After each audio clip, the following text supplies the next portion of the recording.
Hello everyone! My name is Jade Mills and I chose to do the video version for this assignment. Normally I would not be a public speaker, so please bear with me, but doing it in the comfort of my own home makes it way less intimidating. So starting out, what do I know about stress and myself? Well, I know it's far more than mental, and I know stress can be very serious. A few years ago, I was not in a good place, probably at the peak of the most stress in my life thus far, and it started to manifest physically. I started to develop cystic hormonal acne that I had never had before, and I remember my hair started to fall out. And as you can imagine, being stressed about other things like school, money, work. I was also in a very bad relationship at the time. I wasn't taking good care of myself either because of all these things, which contributes more. And then as a young woman, when you start to get crazy acne you've never had before, and you're losing hair, it's even more stressful. So stress that I observe in the community, I would say my community is fellow classmates and peers at Texas Women's. I think most of us are probably sleep deprived, staying up late, trying to get things done. Stressed and anxious, for sure. Anxious about deadlines and assignments, anxious about money, anxious about family, and especially now with the pandemic, that's a whole other layer of environmental factors beyond our control.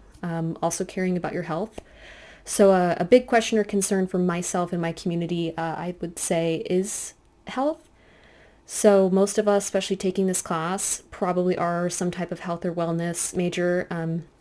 I know I saw some dental hygienists and nurses, and we know it's important to take care of ourselves, to get good sleep, to get some sunlight or vitamin D in you, to eat right. We all know like what we're supposed to do, but it's so hard doing all of it and then also being a functioning member of this society, going to work, paying your bills, going to school, and then if you're a mom, a dad, a caretaker, that's just a whole nother layer of things you've got going on. If you're struggling with any type of illness, chronic, mental, that's just to name a few things, right? So my concern is, as students, and more than students, or many other things, how do we do it all? How do we balance stress and be healthy and be happy and do all these different things? Because sometimes it just seems impossible. And I know I'm probably not the only one who feels that way. How I handle stress now is much better than I used to. I like to journal for one thing, not so much in a diary way, but in an agenda planner way.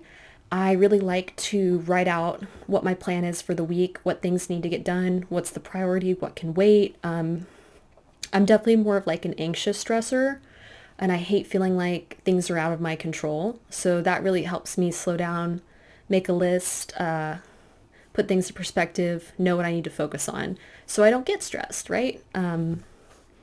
For something I might like to change about how I handle stress, I think I'm a go, go, go type of person and a fixer. And usually I'm pretty happy and upbeat. But I would say there's a couple times, maybe a few times a year, where I will hit a wall, probably because I was doing too much for too long.